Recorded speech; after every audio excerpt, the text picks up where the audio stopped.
এই রেসিপিটার জন্য আমরা সারা বছর অপেক্ষা করে থাকি, কারণ এই শীতের সময়েই পেঁয়াজ কলি বা পেঁয়াজের ফুল পাওয়া যায়, আর অন্য সময় তো পাওয়া যায় না, যার জন্য পেঁয়াজের পাতাটা পাওয়া গেলেও ফুলটা পাওয়া যায় না। যার জন্য আমরা এই সারা বছরই এই শীতের জন্য অপেক্ষা করে থাকি, আর এই সময়ই এত ভালো লাগে, এত নরম নরম পাওয়া মানে পেঁয়াজ কলি পাওয়া যায়। আর অন্যান্য জায়গায় তবু অন্য সময় পাওয়া যায়, কিন্তু আমাদের বাংলাতে তো সেভাবে পাওয়া যায় না, যার জন্য এই শীতের এই স্বাদটাই আলাদা হয়। তো এই সময় এটা আমি বেশি বানিয়ে থাকি। এতটাই খেতে ভালো লাগে যে এটা ছাড়া আমাদের শীত অসম্পূর্ণ।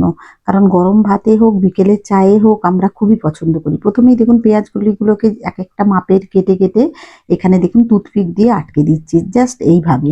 আপনি ৪ টের জায়গায় ৫ টাও করতে পারেন। কিন্তু মোটা, মোটা আমি সাইজগুলো এইভাবে আটকেছি। যেগুলো মোটা, মোটা সেগুলো এরকম রেখেছি। যেগুলো সরু, সরু সেগুলো আলাদা করে রেখেছি। এখানে ২ চামচের মতো বেসন নিয়ে নিলাম। দেখুন ২ চামচই মাপ হয়ে গেছে। আন্দাজ তো একটা আছে। আর ১ চামচের মতো চালের গুঁড়ো নিয়ে নিলাম। একদম সিম্পল ঘরোয়াভাবে বানাবো, কিন্তু দুর্দান্ত লাগে। একটু এখানে কাঁচা লঙ্কা নিয়ে নিলাম, তারপর লাল লঙ্কা গুঁড়ো দিলাম, একটু হলুদ দিলাম, কালো জিরে দিচ্ছি। তবে ঝালটা কিন্তু একটু বেশি দেবেন। এখানে আমি পোস্ত আর তিল দিচ্ছি, যেটা আমি মিশিয়ে রাখি, কারণ এই ধরনের ভাজাতে আমরা খুব ইউজ করি। আর স্বাদমতো লবণ দিয়ে দিলাম। পোস্ত আর তিল খাওয়া তো খুবই ভালো, যার জন্য তিলটা আমরা খুবই খাই। আর এরকম ভাজাতে পোস্তর সঙ্গে যদি নিরামিষ ভাজা হোক বা পেঁয়াজের কোনো ভাজা হোক, একটু তিল আর পোস্ত দিয়ে দেখবেন, দারুণ লাগে। যারা দেন না আমার কথা মতো একবার দিয়ে দেখবেন, খুবই ভালো লাগে। আর আমাদের বাড়িতে যেহেতু নিরামিষটা বেশি হয়, সেই জন্য আমরা এটা একটু ভাজা টাজাতে দিতে ব্যবহারটা বেশি করে থাকি, যার জন্য আমি মিশিয়েই রেখে দিই। এরপর ব্যাটারটা রেডি হয়ে যাবে, ব্যাটারটা একটু ঘন হবে, তারপর এক একটা এরকম ডুবিয়ে নিয়ে গরম তেলে ভেজে নেব। প্রথমে গরম তেলে দিয়ে ২ মিনিটের মতো মিডিয়াম হিটে রেখে দিয়ে প্রথমে এভাবে দিয়ে দেব। দিয়ে কিন্তু এটাকে আমি তুলে একটু উল্টে দিয়ে তারপর এটাকে আমি প্রথমে তুলে নেব।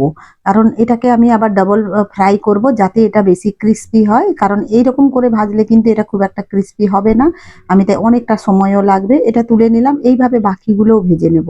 এই পদ্ধতিতে বানালে কিন্তু পকোড়া-টকোড়াগুলো খেতে খুবই ক্রিস্পি হয়, খুবই ভালো লাগে। আর আপনারা এই পর্যায়ে এইভাবে ভেজে তুলে নিয়ে এয়ারটাইট কন্টেনারে রেখে দিলে ৫-৭ দিন কোনো নষ্টও হয় না। আর আপনারা এইভাবে ফ্রিজে স্টোর করেও রাখতে পারেন।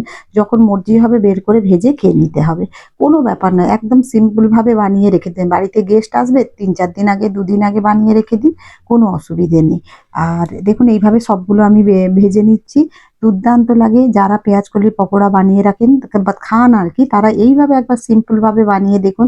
পেঁয়াজকলির স্বাদটা এতটাই আসবে, ওপরটা পুরো ক্রিসপি আর ভেতরের পেঁয়াজকলির আলাদা একটা স্বাদ। তো এইভাবে একবার বানিয়ে দেখুন। এবার সবগুলো ভেজে নেওয়ার পর এগুলোকে আমি আবার ভাজছি। এইভাবে ভেজে নেব। এবার কিন্তু গ্যাসের ফ্লেমটা স্লো করে দিতে হবে, যাতে এটা না হলে উপরটা তাড়াতাড়ি লাল হয়ে যাবে আর ভেতরটা ক্রিস্পি হবে না। এইভাবে ভেজে নিতে হবে। ডাল ভাতের সঙ্গে বা বিকেলের চায়ের আড্ডায় সবসময় খুবই ভালো লাগবে। বা সন্ধ্যেবেলা মুড়িতে দিয়ে খেতে, বা বাড়িতে গেস্ট আসছে বিভিন্ন ধরনের বানিয়ে দেখুন না, আপনার প্রচুর প্রশংসা হবে। চলুন তাহলে এইভাবে সবগুলো ভেজে নিই। আপনার কেমন লাগলো অবশ্যই কমেন্ট করে জানাবেন। আর দেরি কেন? তাহলে ঝটপট বানিয়ে ফেলুন। দেখুন এরকম গরমাগরম, উপরটা ক্রিস্পি, ভেতরটা এরকম সফট। আপনাদেরকে সার্ভ করে দিচ্ছি।